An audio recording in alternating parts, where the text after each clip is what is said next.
y le doy la bienvenida a las personas que nos están escuchando en nuestro podcast, porque también aquí están recibiendo la palabra.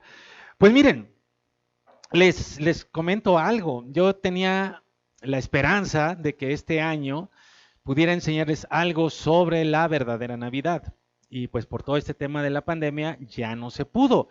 Yo espero que el próximo año podamos celebrar la Navidad aprendiendo cosas que van a ser nuevas para nosotros, pero que son pues la verdad, lo que dice la palabra de Dios, y que podamos dejar de estar guiados por tradiciones y más guiados por la palabra de Dios. Así que el próximo año les voy a decir cuándo es la Navidad verdaderamente. Podemos saber cuándo nació Jesús total y absolutamente, y no tiene nada que ver con el mes de diciembre, así que para los que cumplen años en diciembre, lo siento, Jesús no nació en diciembre.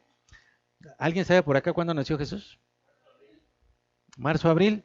No, no, andan perdiditos. A ver allá, a ver si alguien nos puede decir por chat cuándo nació Jesús verdaderamente. Es más, podemos saber casi hasta el día.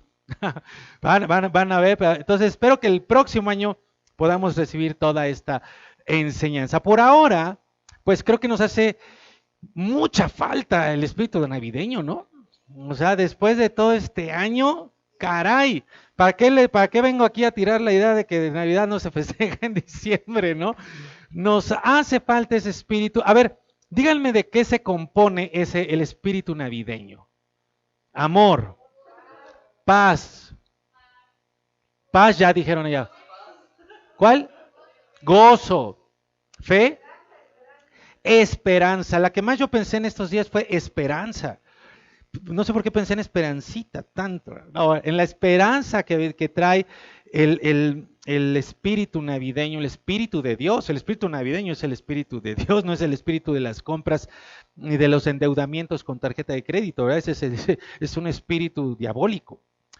Creo que en este día, en este año, en este tiempo necesitamos que el Espíritu de Dios nos llene de esperanza y llene de esperanza a toda la humanidad que está sumida en unas tinieblas verdaderamente densas.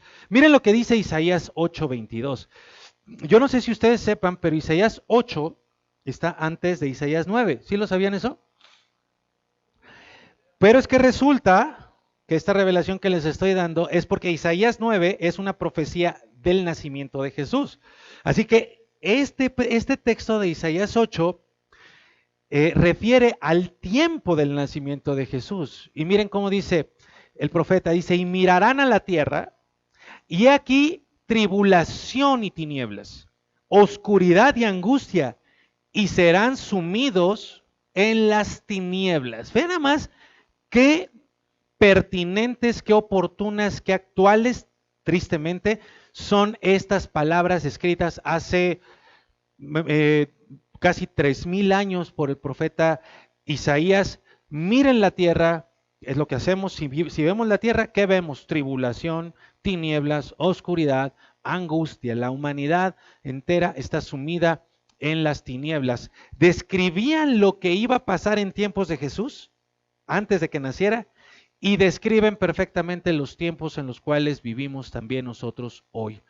Miren, esta profecía fue dada por la invasión de los asirios a Judá, que iba a venir del norte esa invasión y atacaría principalmente a las regiones de Zabulón y Neftalí, dos de las tribus de Israel, de aquel antiguo patriarca llamado Jacob, que después fue Israel. Y cuando repartieron las tierras en el tiempo de Josué, se le dio la tierra, parte de la región del norte a Zabulón y a Neftalí.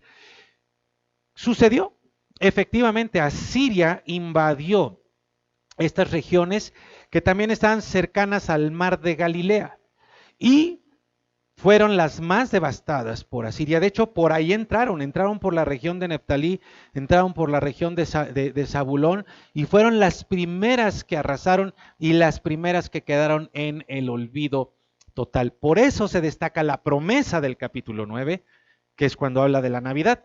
Capítulo 9, versículo 1. Dice, ¿qué ven en la tierra? Tinieblas, oscuridad. Mas no habrá, qué hermosas palabras, mas no habrá siempre oscuridad para la que ahora está en angustia. Ahí está el espíritu navideño. Ahí está el espíritu de esperanza que nosotros necesitamos. No habrá para siempre oscuridad para la que ahora está en angustia, tal como la aflicción que le vino en el tiempo que livianamente, nada más esa palabra, que livianamente tocaron la primera vez a la tierra de Zabulón y a la tierra de Neftalí. Pues al fin llenará de gloria el camino del mar de aquel lado del Jordán en Galilea de los gentiles. Vean el versículo 2. El pueblo que andaba en tinieblas, ahí en esas regiones, vio gran luz. Nosotros no, por eso les decía, nuestra esperanza no es algo humano. Nuestra luz al final del túnel no es humana, es la luz de Cristo.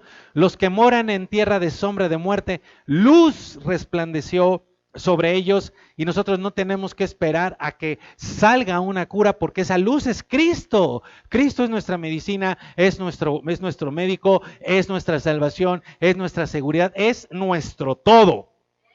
Eso, ahí tendrías que haber dicho amén. Entonces mira, las tierras del norte, te decía, fueron las primeras en recibir al enemigo. Pero Dios dispuso que ellas fueran las primeras que recibieran la promesa de esta profecía. Tuvo misericordia de ellas y dijo, va para ustedes primero, por ustedes va a entrar, por ustedes entró la destrucción, por ustedes va a entrar la gloria de su restauración. Entonces, vemos que los que habían sido devastados, los que fueron olvidados, los que estaban y habían estado en angustia y sumidos en las tinieblas, fueron los primeros que vieron la luz que resplandeció sobre ellos. La devastación de Asiria, aquí vemos que sorprendentemente Dios la describe como un toque liviano, ¿viste? O sea, una devastación, una masacre, y dice que livianamente. ¿Por qué? Porque esa destrucción de los asirios al pueblo de Dios era solamente una muestrita de lo que iba a venir en el futuro, de lo que tú y yo estábamos viviendo. Nunca antes se había vivido un ataque como el que hoy estamos experimentando todos los días.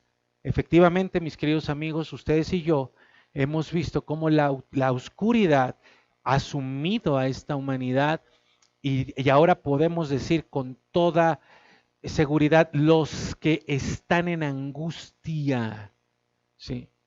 Y para ellos, para los que están en angustia, Dios llenará los caminos que llegan a ti, que llegan a ellos, con la gloria de su presencia. Así que el propósito de esta Navidad es que Jesús llegue a tu encuentro. La pregunta es, ¿cómo lo vas a recibir? Te lo voy a volver a decir.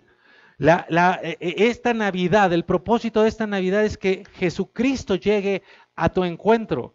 La pregunta es, ¿cómo lo vas a recibir? Y para eso vamos a ver a estos tres personajes de una perspectiva de la historia de la Navidad. ¿Te fijaste cómo se llama este mensaje? ¿Cómo se llama este mensaje? ¿Se fijaron?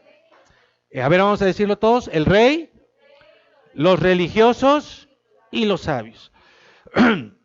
Yo creo que todos conocemos la historia del nacimiento de Jesús. La hemos oído, leído una y mil veces y hemos escuchado cualquier cantidad de predicaciones al respecto. Pero vamos a leer la perspectiva de Mateo. Y yo les pido que dejen que el Espíritu de Dios hable a tu vida y cambie tu corazón. Mateo capítulo 2, ahí está la historia desde la pluma de Mateo, la historia de la Navidad. Dice, cuando Jesús nació en Belén de Judea, en días del rey Herodes, vinieron del oriente a Jerusalén unos magos. Voy a estar haciendo así unos énfasis para detallar un poquito más en cuanto terminemos de leer el texto. Entonces llegan unos magos, ahí puedes subrayar, diciendo, ¿dónde está el rey de los judíos que ha nacido? Porque su estrella hemos visto en el oriente y venimos a adorarle. Caray, en tan pocas palabras hay tantísima bendición ahí.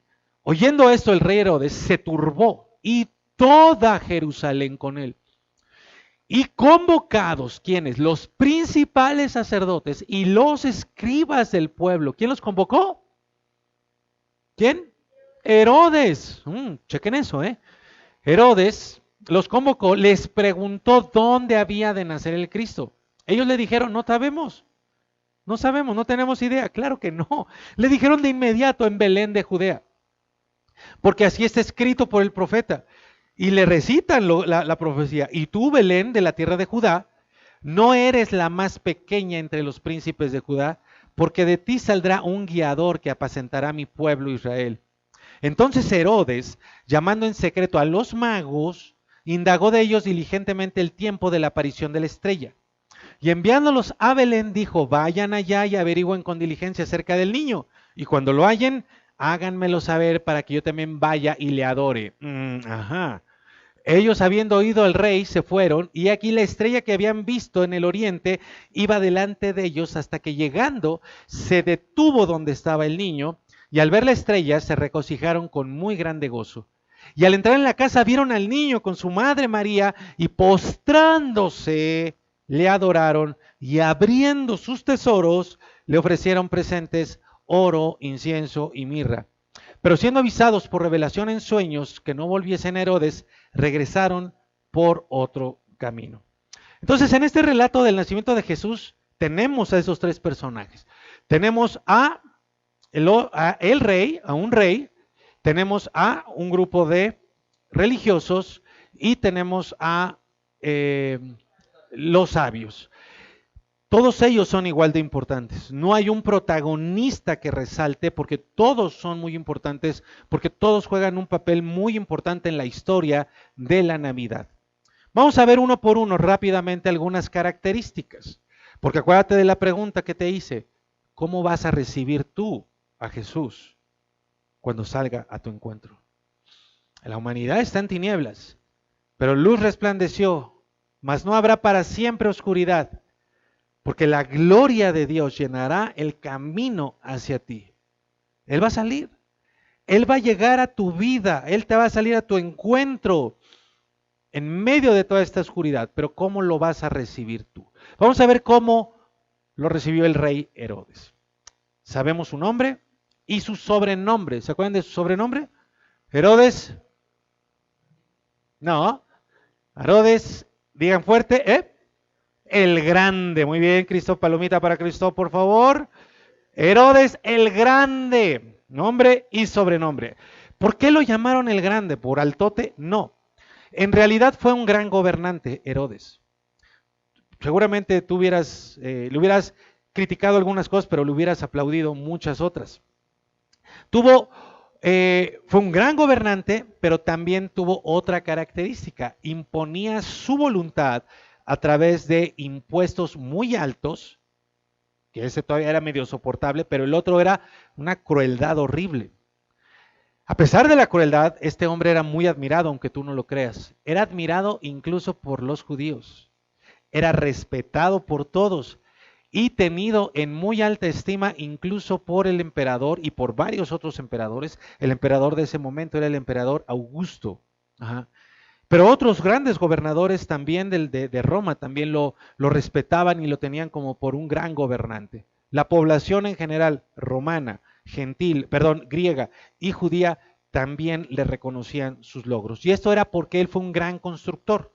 Él hubiera hecho el segundo piso allí en Roma, hubiera puesto el metro, hubiera metido Metrobús, el mío para todos los que están allá en Colombia. Bueno, él fue un gran constructor, fue un gran político también, sabía manejar la política y sobre todo fue también un gran administrador. Cobraba alto los impuestos, pero la gente lo veía en la ciudad.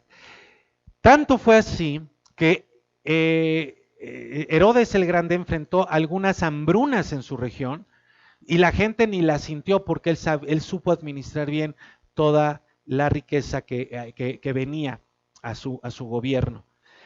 Al final de su vida él enfermó de algo emocional, algo orgánico por ahí, y entonces se volvió incluso paranoico y por lo mismo se volvió más cruel este hombre.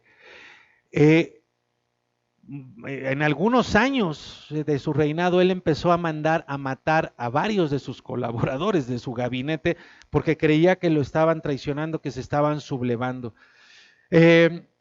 Pero vemos su sagacidad política y esa sagacidad política la vemos reflejada en el texto que leímos al ver cómo se relacionaba con los sacerdotes y con los embajadores del Oriente que llegaron con él.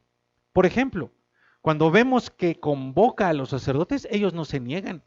Esos sacerdotes, dice que ahí que eran los principales sacerdotes y escribas. Ajá, eran los principales de los principales, o sea, eran los gobernantes de los judíos. Y ellos van sin problema alguno. Había logrado establecer una relación política basada en sus intereses, por supuesto, con esas máximas autoridades del pueblo al que estaban sometiendo, aunque no era tan abierta como una esclavitud del pasado, ¿verdad? Era una esclavitud moderna para su entonces, para sus tiempos. Y cuando los convoca, él les pide información clasificada. O sea, para nosotros ya todo el mundo lo sabe, ¿no? Pero él les dice, oigan, ¿qué saben ustedes del nacimiento de un rey? Porque tengo aquí a unos magos, que ahorita vamos a ver, que dicen que van a ser un rey por acá. Entonces les pide información clasificada y ellos se la dan sin problema. Ahí podemos ver esa audacia política que este hombre tenía. Luego vemos cómo trata a los magos, los trata con bastante astucia. Ajá. Sabemos que él se turbó cuando escucha la noticia del nacimiento de un rey en la región, pero no la manifestó, no expresó esa incomodidad. Es como que un rey, no era impulsivo, sino que, ¿se acuerdan lo que dijo? ¿Se acuerdan lo que dijo? ¿No se acuerdan? ¿Qué dijo? ¿Qué les dijo a los magos? ¿Están acá? ¿O están dormidos con los ojos abiertos? Oigan, vayan, indaguen, digan cuándo, dónde exactamente, porque, perdón, porque los sacerdotes les dieron una información, pero necesitaban complementarla con datos exactos. Les dijo, vayan, indaguen y luego me dicen, porque yo también quiero ir a adorarle. La palabra turbar es muy interesante. Cuando dice ahí en el texto que él se turbó, por cierto, ya no voy a regresar al texto bíblico, entonces si tú lo quieres tener ahí abierto, Mateo capítulo 2, para que puedas checar y responder lo que yo te estoy diciendo. La palabra turbar refiere a un problema de inestabilidad emocional que se manifestaba en distintas maneras. Esa palabra turbar significa agitarse o estar agitado, conmoverse, conturbarse, inquietarse o sobrecogerse. Esta inestabilidad emocional era lo que en la mayoría de las veces, junto con su poder, claro, lo hacía ser cruel y sin piedad. Esta crueldad la vemos ahí en el mismo capítulo 2, más adelantito de donde leímos, cuando él manda matar a todos los niños de 2 años para abajo para acabar con el rey que iban a ser. Imagínense el nivel de crueldad de este hombre. Pero eso no es todo. Inmediatamente después de que él llega al trono, empezó aniquilando al Sanedrín. Imagínense nada más. O sea, hoy vemos jugadas políticas. Bueno, él llegó y pum, los arrasó a todo el Sanedrín. Esos hombres que estaban ahí en el Sanedrín, por supuesto, no compaginaban, no acordaban con sus propósitos y los mandó matar. Mató, de hecho, a 300 oficiales de la corte también, de su propia corte. Mató a su esposa, Mariapne se llamaba, y también mató a la suegra, que se llamaba Alejandra. Mató a su hija mayor, Antípater, y mató a 2 hijos más, Alejandro y Arisóbulo. Imagínate nada más la fichita que era este hombre. Imagínate el nivel de alteración ante la que estamos. Entonces, tenemos, mis queridos, a un rey y muy inteligente, audaz, cruel, carismático y manipulador. Tenemos a los religiosos. Número 2. Mateo nos dice que Herodes mandó llamar a los principales sacerdotes y escribas. Se refiere a la élite de aquel tiempo. La élite de la élite, la crema innata. Los principales sacerdotes eran un grupo de hombres que habían sido en su momento sumos sacerdotes. O sea, por eso les digo, era la élite de la élite. Habían ocupado el cargo más importante establecido por Dios mismo, el sumo sacerdocio. Pero para tiempos de Jesús, el sumo sacerdote se había vuelto también una figura política, por lo que Herodes estaba muy interesado en tener relaciones con fines políticos. Por eso Herodes cambiaba al sumo sacerdote muy seguido. No le convenía lo cambiaba. ¿Sí? Como lo que vemos ahora. Eran muy respetados por el pueblo judío, los sumos sacerdotes, pero también estaban sometidos políticamente a los intereses de Herodes. Los escribas eran los mejores y más grandes maestros de la ley. Eran expertos en el Antiguo Testamento y también en la ley oral. Aunque su nombre es escriba, su principal labor no era de escribir, sino era de enseñar. Y se sabían al derecho, bueno, nomás para que con esto les voy a decir todo, se sabían en arameo el Antiguo Testamento. ¿Se imaginan? Y ya por acá alguien cayó. Cuando Herodes preguntó, cuando Herodes preguntó sobre el nacimiento de Jesús, ¡pum! De inmediato citaron Miqueas capítulo 5 versículo 2. Se sabían de memoria todo el Antiguo Testamento, pero amigos, sabían dónde nacería el Mesías. ¿Y qué es lo que haría? Dijeron, iba a apacentar a Israel.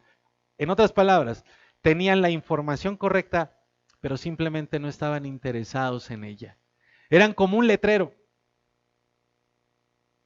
Eran como un letrero que te anuncia el camino, pero él nunca lo sigue. ¿Mm? Así eran ellos. Tenían toda la información, información exacta, precisa, veraz, verdadera, pero nunca fueron a adorar a Cristo. Ni siquiera les interesó. O sea, dieron esa información porque vino alguien a preguntar. Los pastores dijeron, vamos a adorarle. Los religiosos solo señalaron, es para Belén. ¿Mm? ¿Qué tal? Ahorita vamos a ver más de todo esto. Y vamos a ver rápidamente a los sabios. Se les dice magos porque la palabra en griego que se utiliza en Mateo es la palabra magoi. Uh-huh. Pero la palabra magoi en su original no significa que el mago, como lo entendemos hoy, que te saca la paloma del sombrero, ¿verdad? O que te saca listones de la boca y nunca se le acaban. No era eso.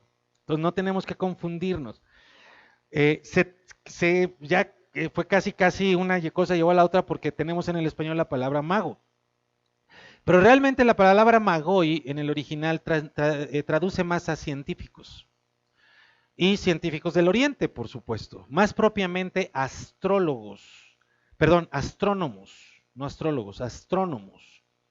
Científicos de los cielos, de los astros, ¿verdad?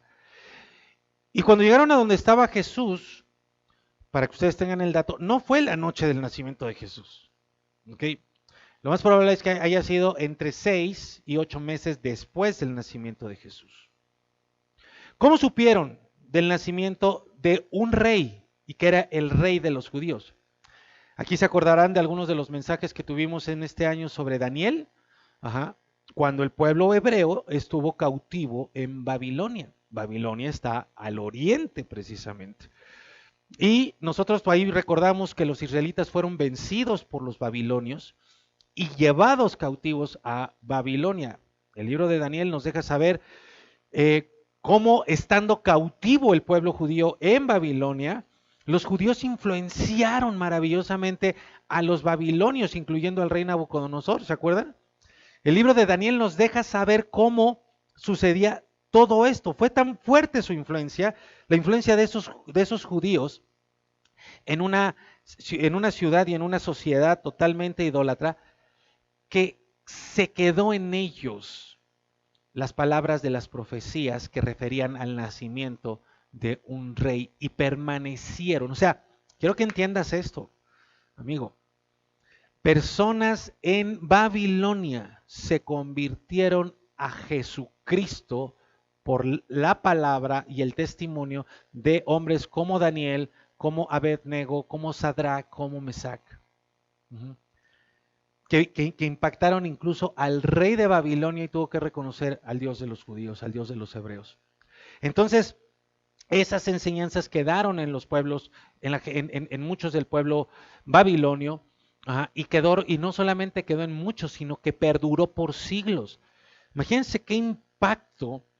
Es como cuando empezaron a haber cristianos en China y que no solamente recibieron a Cristo, sino que empezaron a predicar el evangelio a otras personas, de tal manera que el día de hoy en China hay muchos cristianos, o en medio de los musulmanes.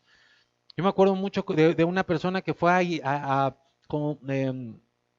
a Inglaterra, a Londres, y nos platicaba cómo pasaban las mujeres musulmanas con esos vestimentas, y ellos estaban entregando ahí tratados escritos del Evangelio y buscaban a los musulmanes. Pero cada vez que se acercaban a los musulmanes, principalmente las mujeres, ellos se iban. Pero hubo una mujer que regresó con esta mujer, era una chica, y regresó y le arrebató el tratado. Y se dio la vuelta y se fue. ¿Qué necesidad hay donde menos nosotros lo imaginamos? ¿Quién hubiera imaginado? A mí por eso me da tristeza cuando luego escucho que dicen, es que es muy católico, es que es muy no sé qué, es que es... Esos son a los que les tenemos que predicar, a los que tienen una necesidad tan grande, pero una información tan equivocada. Si los babilonios fueron capaces de convertirse a Cristo por el testimonio y la palabra del Antiguo Testamento, cuánto no más las personas que están a nuestro alrededor. Entonces, este testimonio y esta enseñanza quedó guardada en los babilonios, de tal manera que ellos continuaron esa enseñanza con las siguientes generaciones de los babilonios, hablándoles de que iban a ser un rey. Uh-huh. ¿Saben qué distancia hay entre Jerusalén y Babilonia? Se las voy a decir y anótenla. Hay 947 kilómetros, casi 1000. Bueno, para que te des una idea, en auto actualmente, por buenas carreteras, se hacen 31 horas, poco más de 31 horas. ¿Cuánto tiempo se tardarían en caminar esa distancia a pie? Y tú te quejas que la iglesia te queda lejos. Tiene la comodidad del metro, del pecero. Ellos hubieran querido un pecero. Ajá. Ahora, fíjate, eran científicos, tenían la palabra, pero tenían poca palabra, solo la profecía y los astros, las estrellas, lo que ellos estudiaban.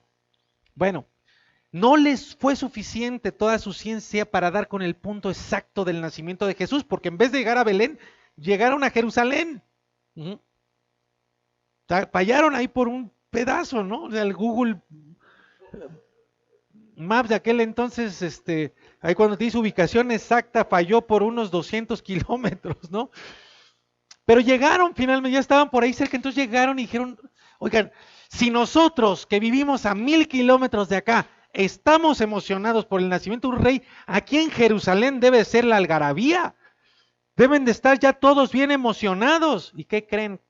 Que llegaron y las caras como las de luego gente que quién sabe dónde anda. Oiga, pero que el rey de los judíos van a...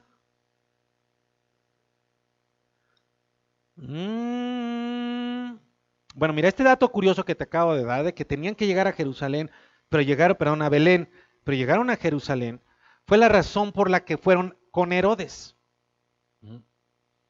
Ellos buscaban un rey. ¿Dónde buscar un rey? ¿Dónde? ¿Y dónde en la capital? ¿Dónde vas a buscar un rey? Pues en el palacio. Se me quedan así, ¿ven? ¿Ven? Pues en el palacio. Entonces por eso fueron con Herodes. Ahora, fíjate por favor. Ellos preguntaron. A ver, ¿qué fue lo que preguntaron? ¿Se acuerdan? ¿Dónde está el rey de los judíos? Ajá. Entonces aquí hay dos cosas bien interesantes. Dice, ellos dijeron, ¿dónde está el rey de los judíos para ir a adorarle? Los judíos en aquel entonces eran nadie. Tú hoy ves a los judíos y dices, ¡ay, los judíos! ¿No? Tienen mucha lana. En aquel entonces no era nadie. Ajá. La mayoría de los pueblos los menospreciaba, los veían como una raza baja, de bajo valor, los veían problemáticos porque se andaban metiendo en todos los países, ahí andaban de errantes, o sea, ya llevaban siglos conquistados. Eran como el Cruz Azul, que quién sabe cuántos años ya llevaba que nomás, ay, vamos a ver al rato. Vamos a ver al rato. Miren, los Pumas somos buena onda. Y a lo mejor les damos chance. No ganaban una los judíos. Una no ganaban. Parecía que sí, pero una no ganaban. Siempre los goleaban. Siempre eran conquistados. Bueno, entonces, quiero que me entiendan el contexto histórico. O sea, no era, nadie iba a buscar a los judíos. Ajá. Nadie había hecho un esfuerzo semejante de viajar 1000 kilómetros para ir a preguntar por algo de los judíos. Y menos buscar a un rey. Todos sabían que no tenían rey, porque estaban sometidos por los reyes de los otros imperios, por los emperadores, en este caso los emperadores romanos, y reyes como Herodes. Entonces nadie iba a buscar eso, era algo absurdo. La otra cosa interesante es que ellos iban buscando el nacimiento de un rey. A ver, despierten, te los voy a decir otra vez. Ellos iban buscando el nacimiento de un rey. ¿Qué les suena extraño de eso? Ellos iban buscando el nacimiento de un rey. ¿Qué les suena extraño eso? ¿Eh? Díganme ustedes cuándo nace un rey. No es cierto. Nadie nace rey. Nadie nace rey. ¿Qué? ¿Cómo nacen? Príncipes. ¿Cómo? Como bebés, dijeron. Como bebés, hagan ustedes. Voy a decir que con sangre y hinchados y con los ojos cerrados y feitos. ¿Me están entendiendo? O sea, vean esto, porque son datos que están ahí y que pasamos de largo, los leemos y pero ellos iban a buscar a un rey nacido. Nadie busca a un rey nacido, van a buscar al príncipe, pero ellos ya sabían que era un rey. Ajá. Nadie nace rey. Nacen príncipes y a la muerte del rey, el que viene se hace rey. Pero estos sabios, estos científicos, tenían un dato único en la historia de la humanidad. Ujú. Nacería un rey, nacería entre los judíos y sería el salvador del mundo. Con poquita información que les había quedado de siglos atrás, estos dijeron, tenemos que verlo con nuestros propios ojos y tenemos que adorarlo. A ver, di conmigo para que te quede claro. Díganlo fuerte, por favor. Digan Jesús. Más fuerte, digan Jesús. Nació rey. Ha sido el único rey desde bebé. Porque él ha sido rey desde siempre. Ah. Ahora, ahí tienes el rey, los religiosos y los sabios. La primera Navidad careció de toda celebración. Los sabios llegaron a Jerusalén con la enorme expectativa de encontrar al rey, pero también creyendo que toda Jerusalén iba a estar en algarabía, y resulta que nada, estaban apagadísimos. Mateo dice, ¿te acuerdas? Que toda Jerusalén se turbó junto con Herodes. Entonces mira, el rey no estaba festejando, porque él no iba a querer otro rey al lado de él. Los religiosos no estaban festejando, tenían la información, podían haber estado festejando, pero no estaban interesados en ella, no vivían de acuerdo a la información que tenían y por lo tanto ni siquiera lo estaban esperando. La ciudad tampoco celebraba. En cuanto se enteraron de que el rey se turbó, ellos se turbaron porque dijeron, este loco, ¿qué va a hacer? O sea, si ya de por sí mató a toda su familia y al Sanedrino, ¿a qué va a hacer cuando se entere que un rey le van a hacer por aquí? Nadie celebraba en la primera Navidad, nadie. Y en resumen tendríamos tres posiciones sin celebración en la primera Navidad. Por un lado, tenemos un rey poderoso, inteligente, desquiciado, que no permite que nadie más, siquiera amenace su reinado.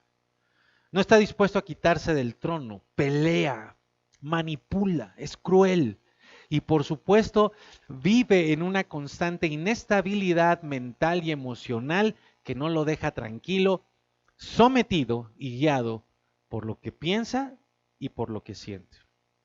Con atención. Por el otro lado están los religiosos, son los que saben de Dios. Han escuchado tanto de Él, han estudiado tanto de Él, pero viven poco o nada de lo que saben. Por eso a mí cuando me vienen y me dicen, pastor, ¿qué más puedo estudiar este año? Dame algo. Y le digo, ¿lo estás viviendo? No tienen una relación con Dios. Los religiosos no tienen una relación con Dios. Solo saben cosas de Dios. Algunas correctas, pero con el tiempo esa información, aún la correcta que tenían, la fueron distorsionando, haciendo su propia idea de Dios, que por supuesto es falsa. Pueden dirigirte a Dios, pueden darte algunos consejos correctos, pero no irán contigo. Ni harán lo que Dios dice porque están muy ocupados haciendo lo que ellos dicen. Y por último tenemos a los sabios, personas con muy pocos datos, pero que fueron capaces de mantenerlos intactos, puros, enseñanza pura, por siglos. Fueron transformados por esa poca información. Con ese poquito de enseñanza, dejaron la idolatría de su nación, que era tremenda. Dejaron de ser babilonios y se convirtieron en buscadores de un rey que no conocían ni habían visto, pero que en su espíritu les ardía. Dejaron todo y fueron tras él, sin importarles nada más. Caminaron casi 1000 kilómetros por todo tipo de tierras durante meses o tal vez años con un solo objetivo. Queremos encontrar al rey para adorarlo. Vencieron la distancia y aún fueron capaces de vencer al rey maligno, mañoso, manipulador, y a los religiosos que ambos les habían tendido una tremenda trampa. Y cuando encontraron al rey nacido, a Jesús, le abrieron sus tesoros y le entregaron todo. Porque para ellos el verdadero tesoro no lo llevaban, lo habían encontrado.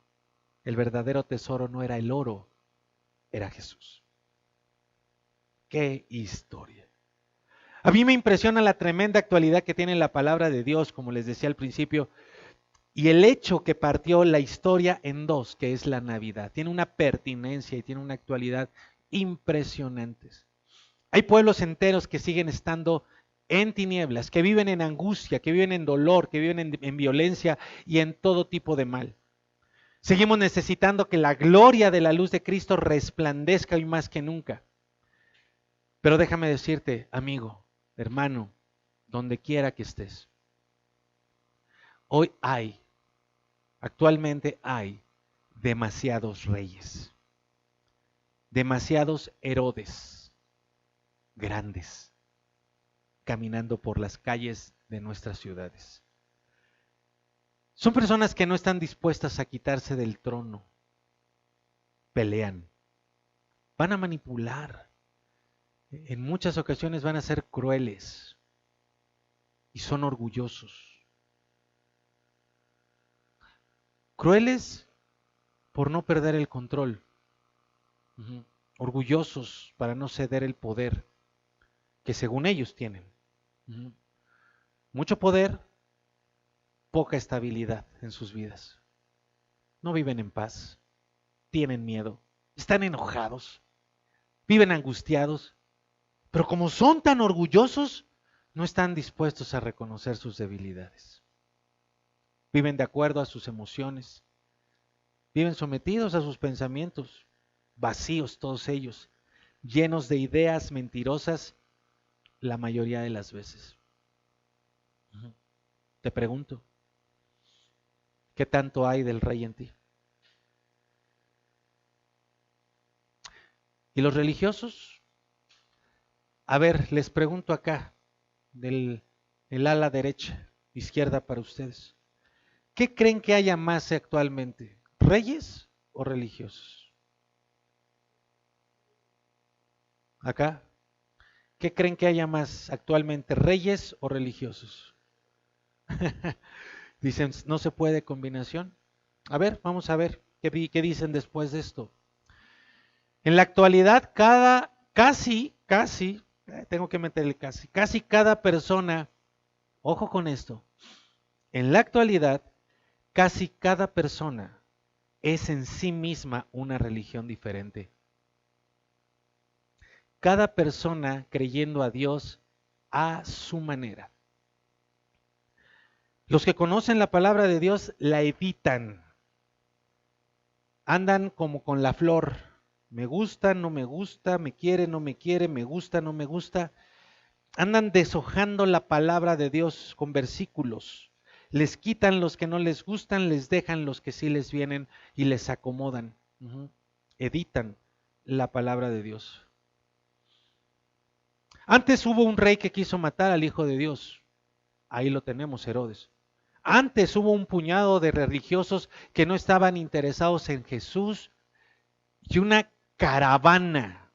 Escribe la palabra caravana. Porque no eran tres sabios. Era una caravana de personas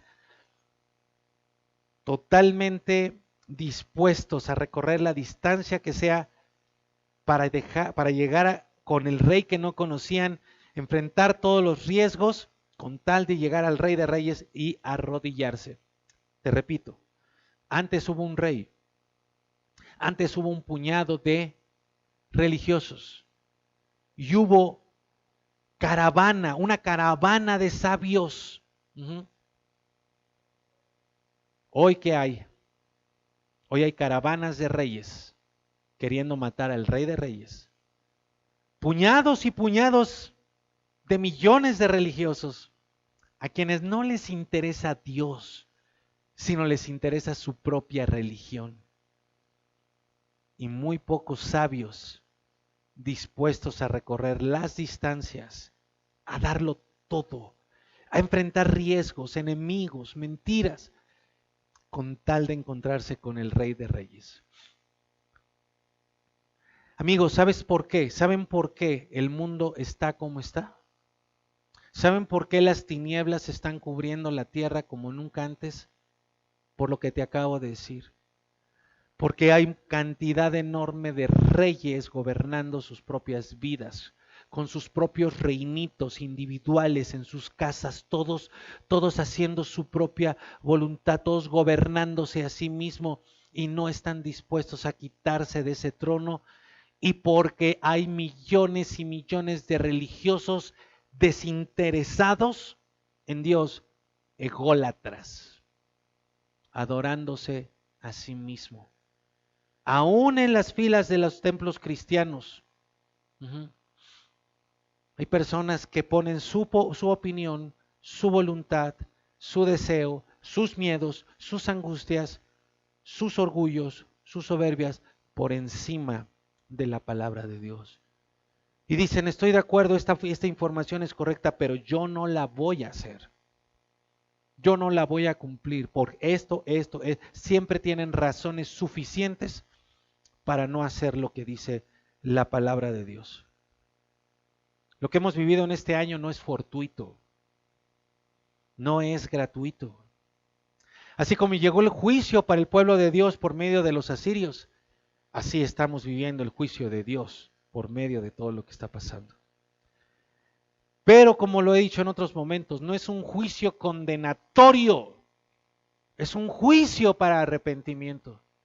Es para que nos arrepintamos de querer ser reyes, que saquemos de nosotros a los religiosos y empecemos a vivir como sabios. ¿Cómo vas a enfrentar tú? ¿Cómo vas a recibir tú esta Navidad? ¿Cómo vas a recibir tú a Jesucristo, al Rey de Reyes y Señor de Señores? ¿Cuál va a ser la reacción que vaya a haber en tu corazón ante el nacimiento de Jesús? ¿Vas a decir, aquí no hay otro rey más que yo? ¿O vas a decir, ay, eso de la Navidad yo ya lo sé, yo ya me sé todas las predicaciones, yo ya conozco todo eso, por eso me duermo en el mensaje, porque no me interesa nada de eso? Por eso la humanidad está como está. Por eso las tinieblas han caído sobre nosotros. Y por eso hay un juicio no de condenación, sino para arrepentimiento. Y esa es la verdadera esperanza de esta Navidad. En medio de esta oscuridad, te fijaste que los sabios dijeron, seguimos su estrella. No era la de ellos, era la estrella de Cristo, la luz de Cristo. La estrella de Cristo sigue alumbrando para todo aquel que esté verdaderamente dispuesto a buscar a Cristo. Si tú verdaderamente quieres ir a buscarlo, lo vas a encontrar, porque su palabra dice, busca y hallarás. Pero si no lo buscas, no vas a pasar de ser un religioso desinteresado, que le aburren mensajes como este, porque ya lo sabe todo. Para el que de verdad quiere, su estrella sigue resplandeciendo en la noche oscura de los tiempos en los que vivimos. Y el rey sigue naciendo rey en los corazones destruidos, llenos de suciedad, olvidados y menospreciados. Ha venido devastación a tu vida, gloria a Él. Eres candidato perfecto para que seas de los primeros donde se manifieste la gloria de su presencia. Amigo, termino. Habrá un día en que no habrá más Navidades. ¿Has considerado eso? Habrá un día en que no vamos a celebrar más la Navidad y por lo tanto no va a haber más oportunidades de dejar los tronos, de dejar los caminos equivocados, de dejar la religiosidad y volvernos a Dios. Va a haber un día en que no va a haber más oportunidad. Pero hoy, gloria a Dios, tenemos la oportunidad. Así que te pregunto, ¿cuál de los tres eres tú? Es mejor que digas cuál has sido, no cuál quieres ser. Es mejor que lo puedas reconocer con humildad. Y si has sido el rey, hoy tienes una oportunidad para quitarte del trono de tu vida. Y si tú reconoces más al religioso en ti, hoy tienes una oportunidad de pedirle a Dios que te lo sacuda, que te lo quite. Y si ves en ti a cualquiera de los dos en combinación, amigo, es urgente, urgente que te arrepientes y que recibas a Cristo como los sabios. ¿Cómo lo recibieron? Quiero que veas esto, por favor. Y esto fue lo que Dios puso en mi corazón, así tremendamente. Y le doy gracias a Dios porque lo pone en este momento nuevamente en mi corazón. Te lo voy a decir porque cuando yo lo recibí esto, sé que es para sacudida nuestra.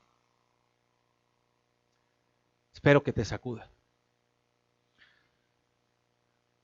Al rey y al religioso les fue llevado el Salvador a su propia tierra. Se lo dieron, como decimos en charola de plata. Se los dieron, se lo pusieron enfrente y ellos lo rechazaron. Y a los otros se los pusieron lejísimos. Y con poquita información recorrieron esa distancia larguísima. No sé si te das cuenta del riesgo en el que estás. Tú y yo vivimos en una ciudad muy lejana del lugar del nacimiento de Jesús.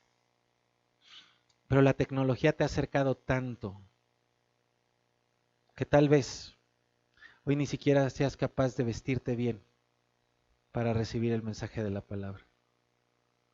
Y estás ahí, recibiéndolo, cada domingo, cada martes, cada día. Recibes un desayuno y ya no te interesa. Está la convocatoria de los MARS, ya no te interesa. Te invitamos a orar de día y de noche, ya no te interesa. Es demasiado.